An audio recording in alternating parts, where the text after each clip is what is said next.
everybody. Ah, beautiful. Thank you.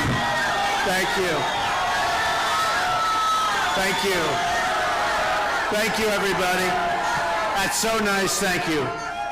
Wow, it's such a warm feeling. It's crazy what's going on, right? It's crazy. You know what? It's raining. It's miserable. There are people outside. I hate to say there's maybe thousands, right? Thousands outside, and I was just doing a lot of selfies. A woman said, "I've been here, Mr. Trump, in the rain for 4 hours. Could I have a selfie?" And my people said, "No, no, no." I said, "Absolutely, you can. Absolutely." So I'm soaking wet now from standing in the rain, but that's okay, right? What the hell? What difference does it make? I just want to thank you. I mean, this weather and all that's going on, it's amazing to have these kind of crowds. And we're having, and my hair looks good. Oh, he's my friend. He's my friend. My hair looks good. You know, and it is my hair, actually, I have to tell you. You always know if it's going to be a wise guy reporter when they say it's not. You know, then you're off to a bad start. But I will tell you, it is such an honor, not only here, all over the country, what's going on. There's a movement going on here. They're tired. They're tired. I mean, I didn't need this. I really wanted to. I would be very happy. Honestly, I'd be very happy if Barack Obama were a great president and things were going great. I really would. I'd be very happy. I'd be very happy. You understand when I say that. I love what I'm doing. I love my business. I built a great company. I have tremendous fans. I have thousands and thousands of employees. I've hired tens of thousands of people over the years. I love doing it. Doral, the old post office on Pennsylvania Avenue, so many buildings, and just loving it. But I had to do this. I had to do this. I didn't want to do this. I had to do it. You know, 4 years ago, Mitt Romney let us down. And prior to that, John McCain tried hard, but there was a big implosion prior. In all fairness, nobody could have done that. I think Abraham Lincoln couldn't have done it at that point. But last time, we should have won that election. We should have won that election easily. And I backed him big league, I backed. And I backed John McCain big league. But the last time it's won, and I said, you know what? We're not going to let that happen again. We're not, because we're not going to lose this time. We're not losing. We're not going to lose. And so many things have taken place that have just gotten worse. And you hear, you know, we have almost 100 million people that basically, they're out of work. And then you hear about we're down to 5.2%, so totally phony statistic. So if you look for a job, many people are looking for jobs. If you look for a job, you can't get it, you stop looking for a little while to recuperate. They consider you employed, okay? This country has tremendous, tremendous problems, and we're going to solve them. And you know, I actually have been saying it lately over the last few weeks because I see the spirit, I see the great people. These are great people. In this room, we went to Dallas, Texas. The Mark Cuban said, you can use the arena. That's where the Mavericks play, the American Airlines Center. And I had like 3 days. I think it was on a Friday or a Thursday. We were speaking on a Monday, and it was a holiday, and I had a few days to fill it up, and we filled it up. It was 20,000 people. So quickly in Dallas. We went to Mobile, Alabama. We had 35,000 people.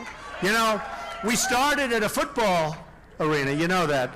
We started because we had no choice. We were at a hotel, 500 seats. A friend of mine said, from Mobile, he's a great guy, he said, could you come down and speak in Mobile? I said, yeah, it's great. I'll do that. So he had us set up in a hotel, nice hotel, good people, and it was 500 seats. He called me about a minute after we announced. He said it's sold out. So we're going to move it to the convention center. Do you mind? That held 10,000. And he calls me about 3 hours later. He said the convention center can't hold it. It's too big. So they took us to a football stadium, which was beautiful, and we had 35,000 people. And that was just a short little period of time. And then last week, you saw that, we were in Oklahoma, and we had legit 20,000 people. I say more. We had a band shell, and we had a big park in front, a big, big park. And it's funny because the Pope was there at the same time, and he was in New York, and then he was in Philadelphia. And this is crazy. They had helicopters circling over Oklahoma when we were speaking. So it's a band shell, thousands of people behind the band shell where you couldn't even see. I mean, I said, what are they doing? They can't see, but there was no room in the park. So they had the helicopters circling over, and it was beautiful to see.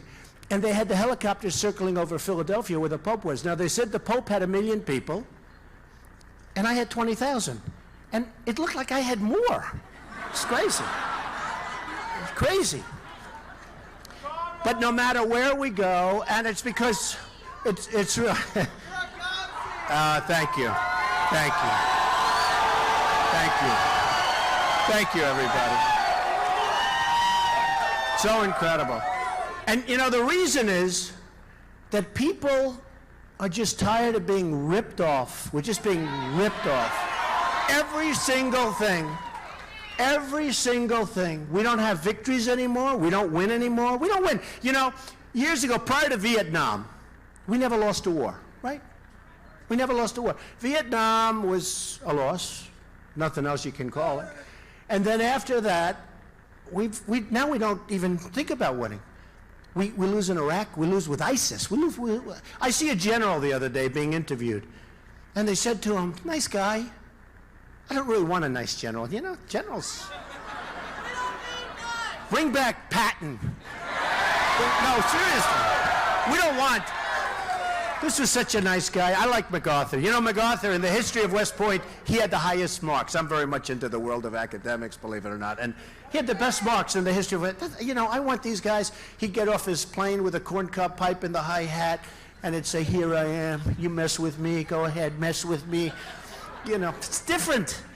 So today they're interviewing recently this general on television. First of all, he shouldn't be on television doing an interview, right? Right? You're supposed to be unpredictable. I've been using that term. They said I did this great deal recently, and it was a great business deal, and my other side, and they were tough, but I beat them, and badly, and they said they were interviewing this other side, and they were nice. They said, you know, we don't like Donald Trump, but I have to tell you, he was really tough to beat because he's so damn unpredictable, we couldn't predict what his moves were. And I said to myself, I didn't even know that. I don't think of myself.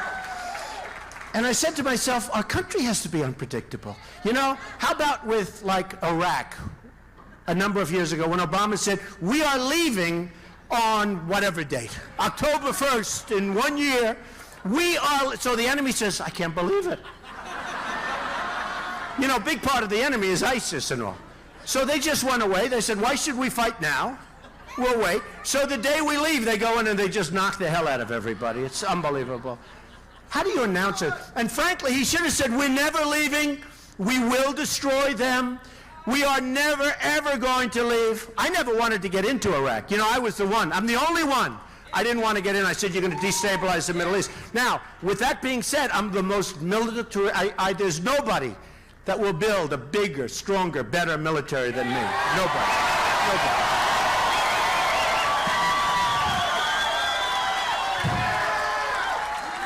But you have to know when to use it. I hope never to use it. You know, I want it to be so strong nobody's going to mess with us. They're going to say, just leave them. Let's play around. Let's do this. But it's so, when I see what we've done. So I said in 03 and 04, there was an article, in fact, in Reuters, and it was 04, and it said, don't go in, and it's not my normal thing, don't go in. It's usually I'm the first one in. I said, don't go into Iraq because you're going to destabilize the entire Middle East because Iraq and Iran were the same thing in terms of power. And they'd fight all the time. They were fighting. That's what they do. That's why. They fight. And guess what? They're going to be fighting whether we're there, they're going to fight. That's what they do. They fight. Okay? All right?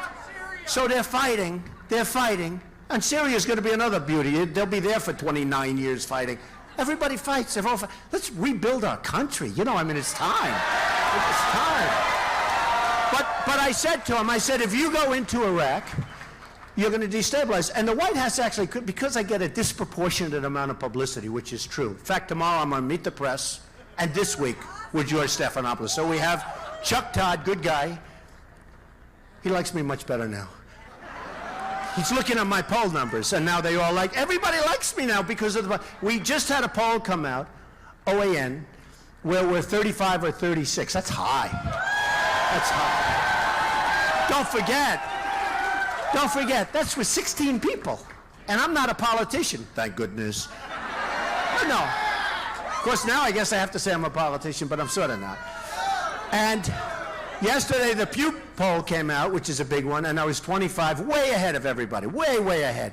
And the pundits are all saying, what's going on? We don't understand. What's going on? They're going crazy. You know, because I'm not in their wheelhouse. They always pick these senators who are worthless. They pick all of these people. You remember when I was on the stage, and Rick Perry, who was a governor of Texas, with the glasses, remember? And he was a nice guy. He was such a nice guy. Then he became vicious. They all become vicious toward me. And they start hitting me hard. I never hit first. And they start hitting me and hitting me. I say, what happened? He was such a nice guy 2 weeks ago. Well, maybe. She just said something. You're probably right. But he was such a nice guy. And then all of a sudden they hit and hit because they need something, because they're going down.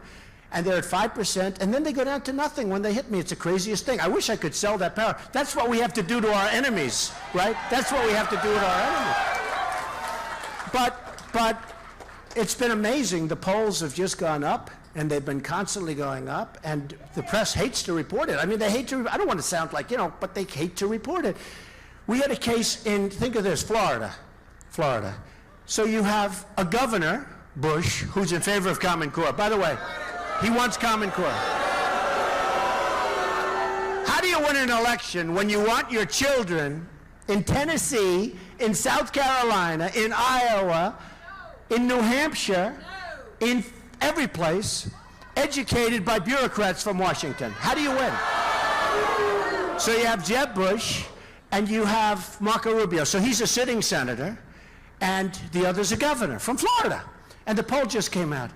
And I'm at 29 or 30, and they're much, much lower. One's at like 14, one's at 11, and I'm at 4. Well, they have actually, and the new one, 4. I won't even mention that because that's like one's at 4 in the new one, right? So, you know, so here's the headline.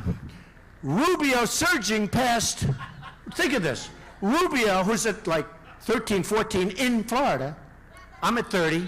Rubio, the headline in the paper, Rubio surging past Bush. I said, damn it. I guess, no, it's true. I said, I guess I can't be doing too well in Florida, because I thought, you know, in Florida, they love me. I love Florida. I'm there a lot. It's a great place, beautiful sunshine. But you know what? So it says, Rubio surging past Bush in the Florida poll. So I say, oh, damn. Well, get me the poll. Let me see. This is too bad. I wonder where I am. I wonder how low. So I'm at 30.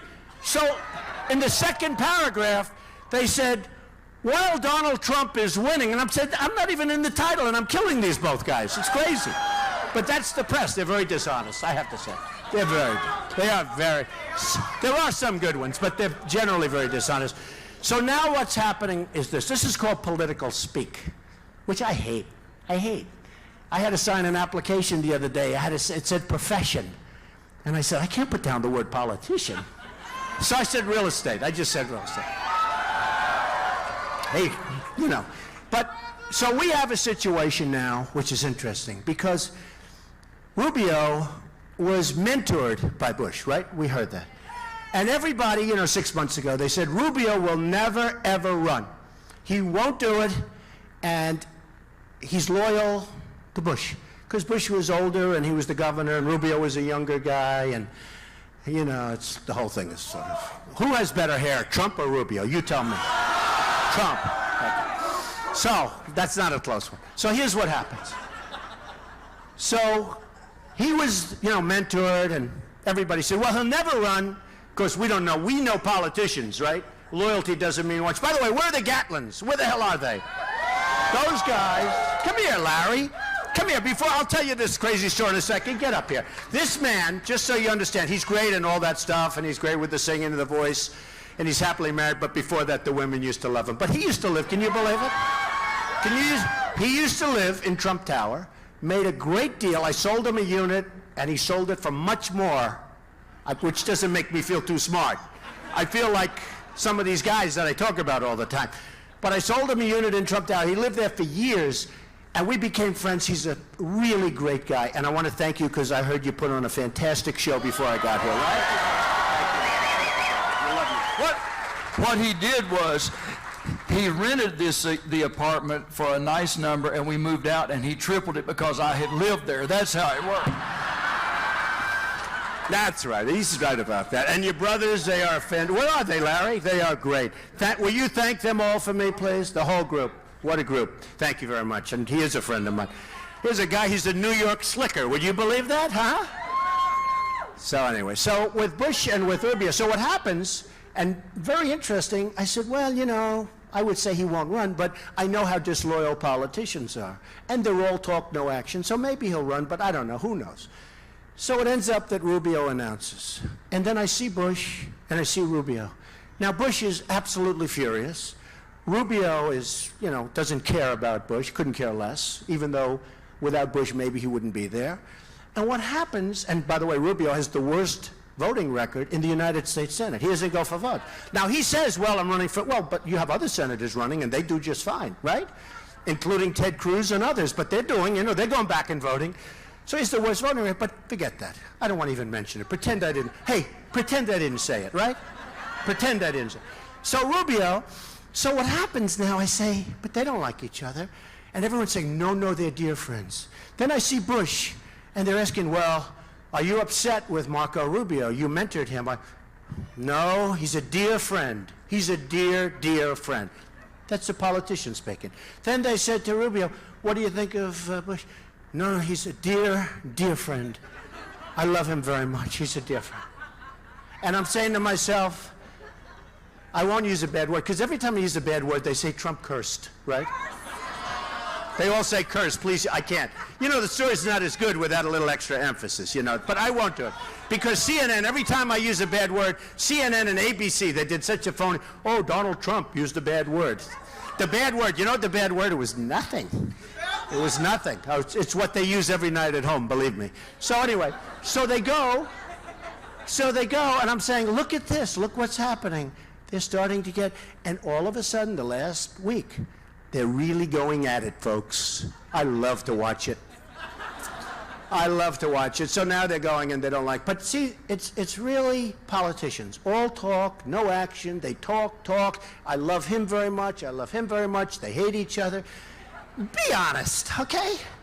You know, one of the reasons we're doing so well. Yeah, and I heard, is that true? Bush was down to 4 in the poll. Wow, that's a low number. That's a good poll too. That's a good one. That's a big poll. That's actually, you know, it's actually too bad. That's a big drop. So what happens is they now, and they have to go after each other. They don't want to go after me because everybody that's gone after me is down the tube. So they're not going to do that. They want to wait. They want to be the last man standing. Everyone now wants to be the last man standing to take on Trump. Okay? I look so forward to finding out who I'm ultimately going to face. Right? I look so forward to it. So, you know, we're going to see, and it's going to be very interesting, but the world of politics is a different place. And, you know, I was the fair-haired boy. Nobody knows more about it than me. They say, what do you know about politics? I've contributed to everybody, Democrats, Republicans, everybody. Marsha's here. She loves me. They all love me. Everybody. Because that was my job, to be loved. Actually, one of the magazines said, Donald Trump's a world-class businessman, which is a very nice thing. It's true, I happen to be. But you know what? You have an obligation to your company, to your employees, to your family. You have to get along with everybody. You get along with everybody. But they sort of said, what do you know about politics? I was the fair-haired boy prior to running. Once I ran, I was on, like, what's he doing running? He's supposed to be handing money to everybody. He's supposed to be giving campaign contributions. Why is he running? Why? But it was interesting, and now I'm becoming a little mainstream because I've been on the top of the polls. How many weeks? The guy who said 4%, he really knows many weeks, right? Months, actually. So I've been up there months, and actually, they thought 2 weeks ago the numbers may be slipping. You know, I went up. Here's a great story. I love these stories. Do you like these stories? We can get to them, right? The other week I was interviewed by a very nice woman, Savannah Guthrie. And I had a really good NBC poll. I was like at 25 or 26, and I went to 29. Now, that was NBC. I'm being interviewed by NBC. CNN had a poll that I went down 2 points. Right? Do you remember that? And every other poll I was going up, but the NBC was really nice. I went up like a nice percentage. I was up almost to 30. So she said, in the CNN poll, I said, wait a minute. You saw the interview. I said, why do you use it? You're NBC. Why are you using CNN? They used CNN because the poll wasn't quite as good. I was still leading by a lot, right? But the poll wasn't good. Now what happens is, so we had the OAN poll, which is, listen to this one, almost 35. 35. 35, and that's a great poll. That's a very sophisticated poll. You know, when I hear 35, and that's 35 with 16 people. So when I hear 35, you know what I want to do? I want to be one of these countries where they can call for the election the following week. You know? Wouldn't that be great? You wait till you have a good week and you say, ladies and gentlemen, we are calling for an election tomorrow. Let's see. I wish we could do that. But 35, when you have so many people running, is an amazing thing. Do you ever notice the pundits? So I start. And my wife said to me, and my daughter Ivanka, did anyone ever hear of Ivanka? Yes. We love her shoes, everything. She's great. But my wife and my daughter, they said, thank you. My wife and my daughter, they said, you know, if you run, you're going to win. I said, why do you say that? Because people really love you. They're tired of these incompetent people. They know you're good at what you do. It's interesting. And I didn't really, you know, I thought about it last time and I didn't do it. I thought about it very seriously. I was leading in the polls last time and I just said, you know what? And I renewed The Apprentice. And the top people from actually Comcast and NBC, they came up to my office this year, just before I announced. And great people, Steve Burke and Paul Telegny, the head of reality television for NBC, they came up to my office and they wanted me to do more than one more seasons of The Apprentice, because, you know, we had a great run, right? But I'm not allowed, if I run for president because of what's called equal time, you're not allowed to do a show. So I said, I'm not doing it, fellas. I want to make our country great again. I really think I can win. And I turned down tremendous, you know, tens of millions of dollars when I do that. You know, nobody.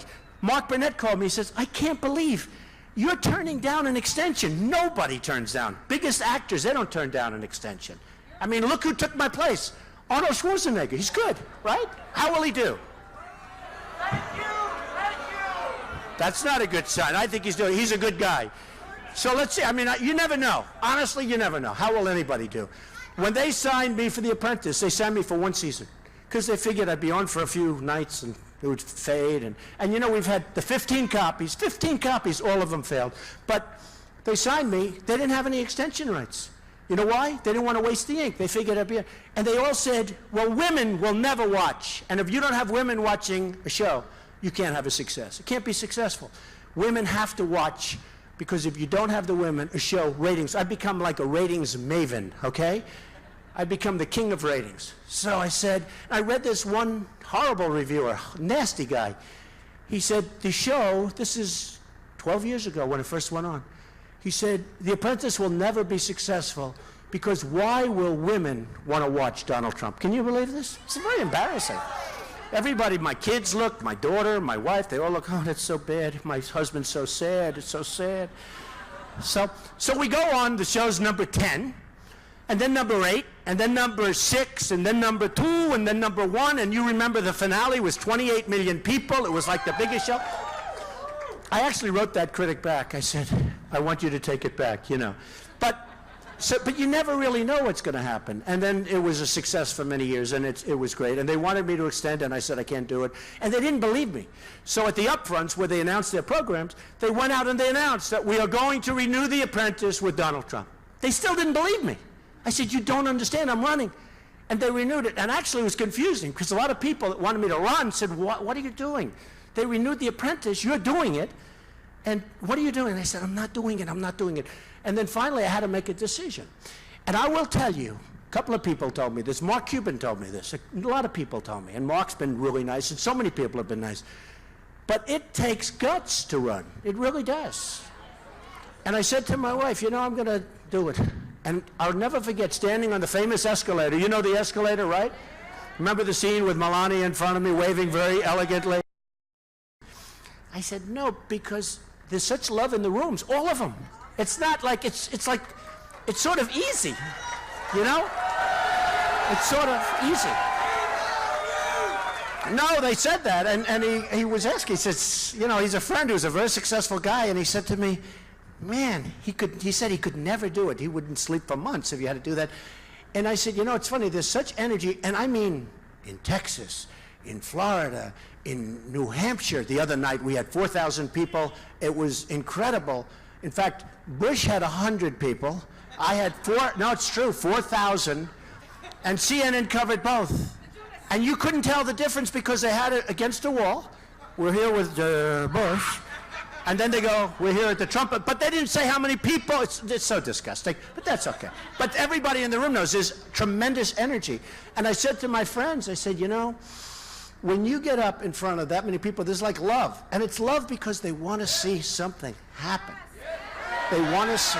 So, you know, I'll give you a couple of examples, quickies. But you look at the horrible Iran deal. Now, we all know it's horrible. 24 hours, but it's not really 24. It's 24 days. It's not really 24 days. Because before you get there, you have to go through a whole process, okay? The one I think is the greatest is self-inspection, where Iran does self-inspection. Then there's another one where nobody really knows what it means, but if Israel attacks Iran, we're supposed to protect Iran. Do you believe this? No, think of it. In this agreement. No, think of it.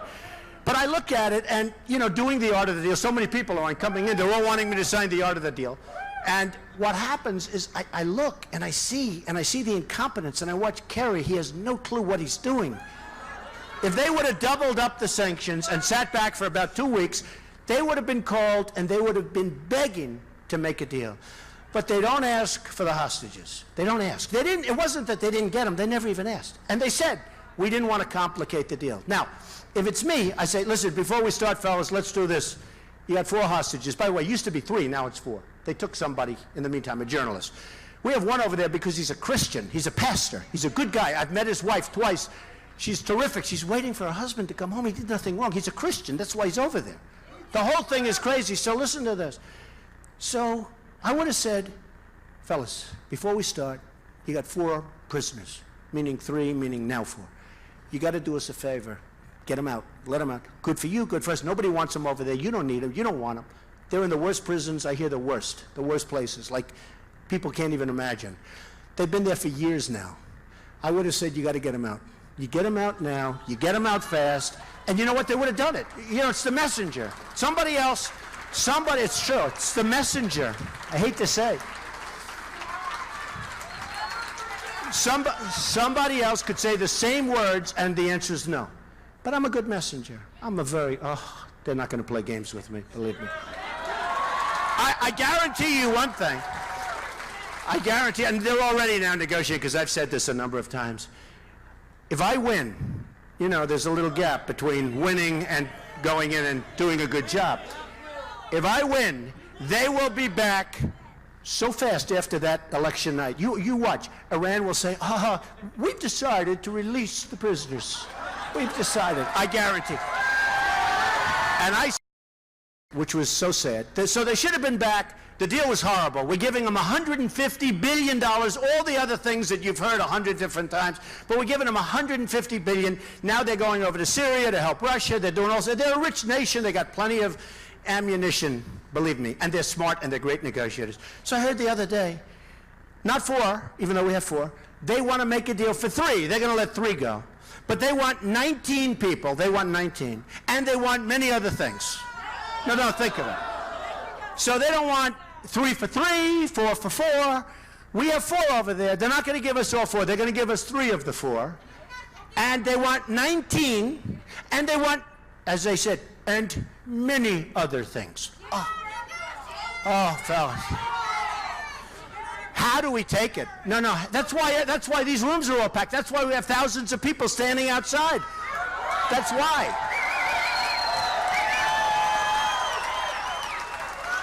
You just can't take it anymore. You just can't. It's so incompetent. And we negotiate in good faith.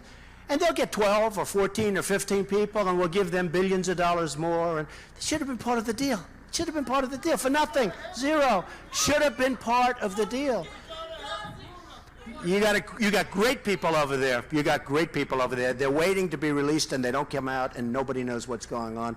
But that's the new thing I heard, 19 for 3. And we're not going to get the 4th, and they want many things beyond the 19, and we're negotiating.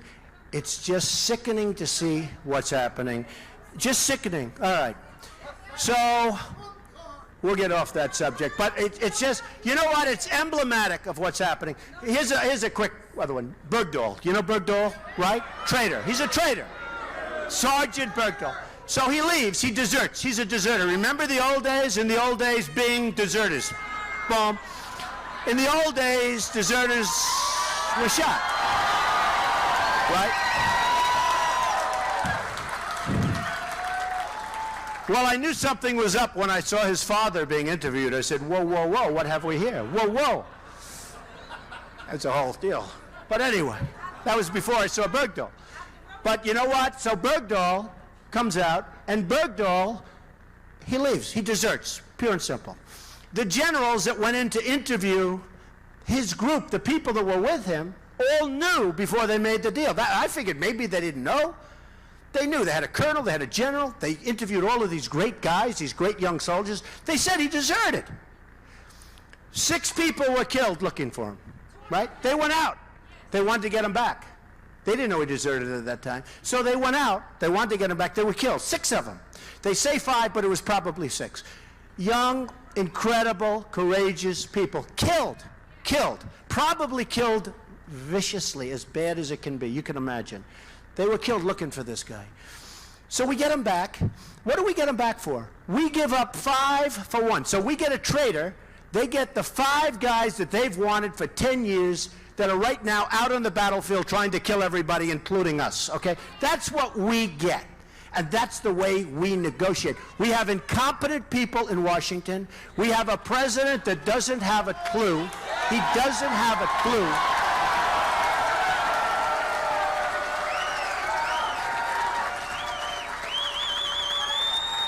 And just to top that one off, the other day I'm watching television, and I see the newscast that Bergdahl, well, he may have some psychological problems, and we don't expect that he'll be getting any prison time. Do you believe this? No, do you believe this? No, and that's why. That's what's happening. And I say this is a movement. You know, they used to use the word silent majority, and it sort of disappeared. And they have different reasons. But we're not even a silent majority anymore. We're like a noisy majority. It's noisy. There's nothing silent.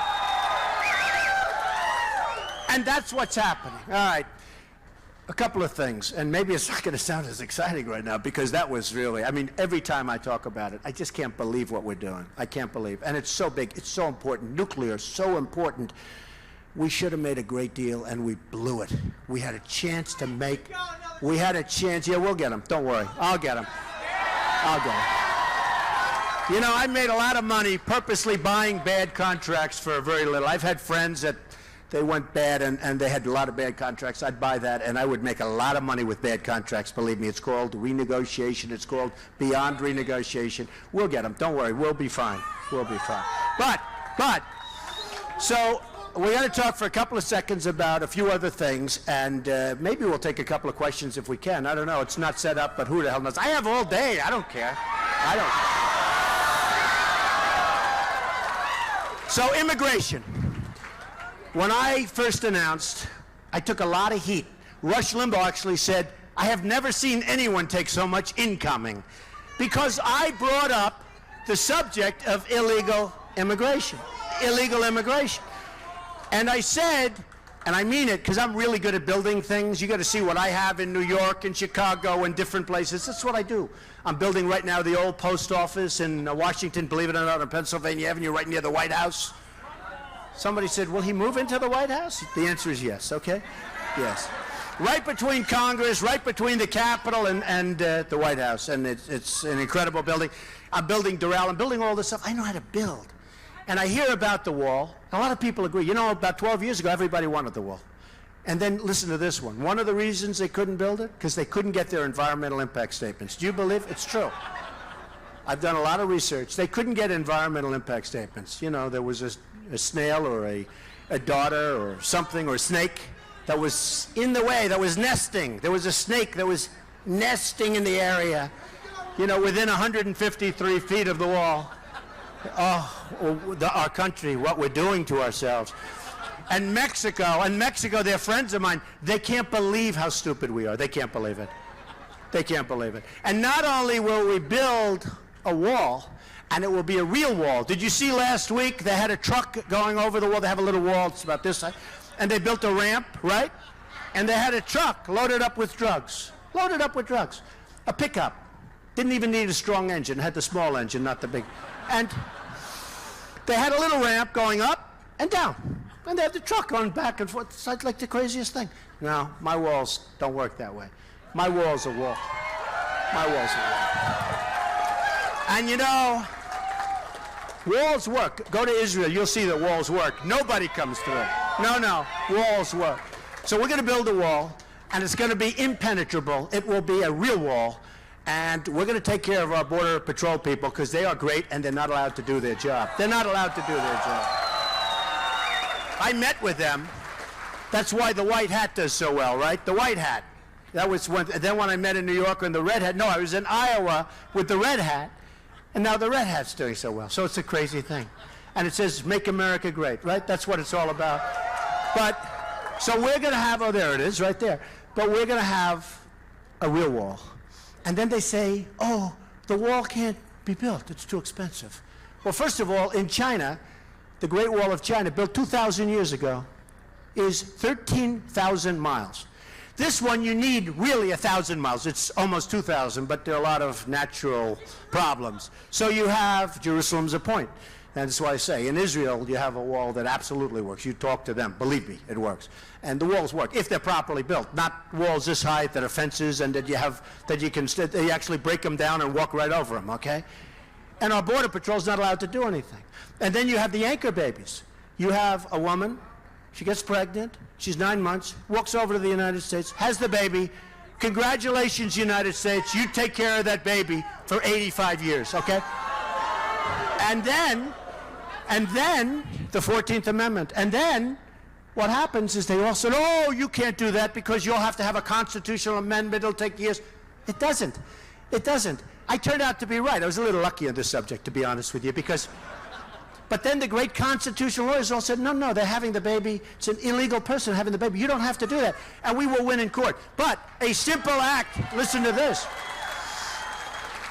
A simple act, and we have hundreds of thousands of people coming to the country that way. And I'm not only talking about from South America, from Mexico, Latin America. I'm talking about from China. They come from all over the world. They sit down, they have a baby right there. And we have them for the next 85 years, or hopefully they live a long time. We have them. Our country is crazy. Do you know, if you want to become a citizen of Mexico, it's virtually impossible. Okay? Over here, they just walk in. Now, Mexico, they're too smart. Their leaders are too smart for our leaders. That's all it is. They're too smart. They're smart, they're cunning, they're sharp. They send people right through. Trains go right through them, and nobody gets off. Nobody gets, no, you go right into the United States. And then we send them all over the country, and we have all sorts of problems. Now we have a problem with the migration. And I said, I mean, it's a horrible problem, the migration from Syria and other places, in my opinion. So I'm asked the other day, what do you do? Well, a couple of weeks ago, I said, well, I guess you got to help, you know, on a humane basis. You feel badly, right? It's terrible. But then over the last couple of weeks, I've been watching, and I say, wow, that's really something, because Obama now wants to take in, listen to this one. You know, they were talking about 3,000, then 5,000, then 10,000. It's a lot of people. 200,000. The new number is, no, think of it. That's, you know what, 200,000? That's like an army. You know, when you get to, so now I'm looking the other day, and other people have noticed this too, and they're all men. It's like, where are the women? Now, not all, but they're mostly men, right? And they're also very strong men. These are not people. And the first thing I said is, these are men, strong men. Why aren't they back fighting for their country? And then I said, and it is true, take a look when they show. Of course, now the press is going to show different sections where, you know, but But no, I mean, if you look at a random, you know, as they call it in polling, if you look at a random sampling, you'll see tremendous numbers of young, strong men. So, I don't want to say that's for sure, and probably it's not. But that could be ISIS. That could be the enemy. You're talking about hundreds of thousands of people coming into this country. We know nothing about them. There's no documentation. There's no papers. They don't know, as he said, they're already in. Some are already in, by the way. Hate to tell you. But there's no documentation. There's no paper. They say, yes, I am so-and-so, and I'm from Syria. Oh, well, come on into the United States. We have no idea what we're doing. Number one, it will cost billions of dollars to take care of them, to get them over. You know, one of the greats, I said, I will, and I mean this, and the reason I say it early, because I want people to know, and I even want them to know, because it's all over the world what I said. It was pretty controversial. It's all over the world. They know. Everybody knows. You know, that's the one thing about today, modern day communication.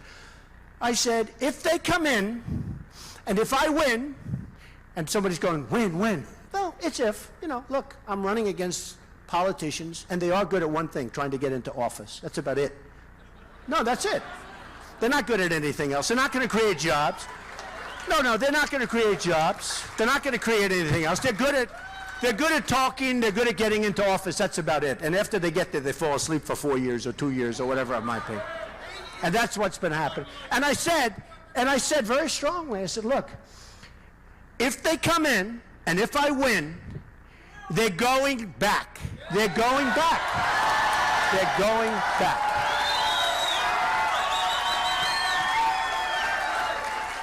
So ABC, television network, ABC, this reporter, I won't mention his name, he doesn't say the whole thing. You know, I give a thing. They could be ISIS. They're all men, so many men, strong, young men.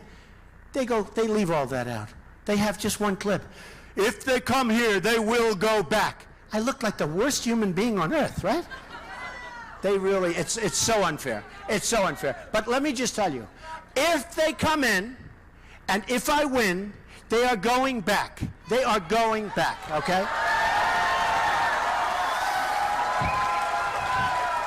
The amazing thing is, and you know, they have like so many people, so many different lines. They said, well, you can't send them back. How would you ever get them back? I said, how did they ever come here? It's unbelievable. They're talking about bringing them from Syria so they can bring them, no problem. We cannot get them back. It's terrible. And what I do like is a safe zone. I do.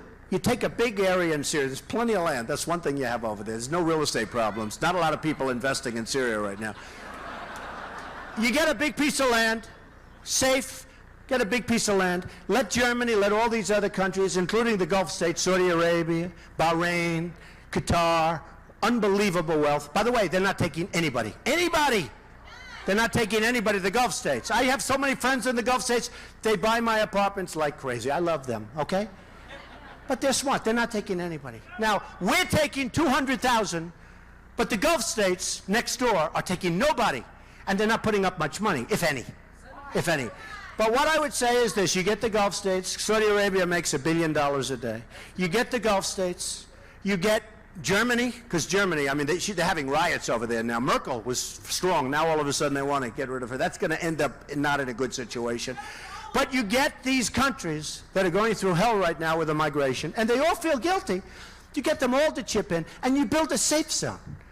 And then ultimately, when that whole mess ends, whenever it ends, and who knows, it could go on for a long time, but ultimately, you let them go back to their homes. You let them go back where they actually probably want to go. You know, they probably want to go. I mean, you know, I have employees that work in different parts of Latin America, South America, Mexico, in parts of Europe that actually are not doing well. And I say, what are you going to do when you retire? Oh, Mr. Trump, I'm going back home. Really? You are? They'll leave like great areas. They want to go back home because it's home. It's very interesting, isn't it? They want to go back home. It's ravaged in some cases. But when they leave, their big thing is to go back home. It's very interesting. And these people are going to want to go back home. It's sort of natural, right? It's sort of a natural thing. So we have to help them in that sense, but we don't have to help them where we take them into our country and We are going to give them documentation that's in Arabic. We're going to give them all sorts of documentation. The whole thing is just crazy. So we're going to help because we do have a heart, but we can't take them in the country. And there is a problem. You could have a Trojan horse situation. This could be the ultimate Trojan horse. I don't think it is. It probably isn't. But the word probably is unacceptable, right? It's probably. I mean, this one could be written about for a long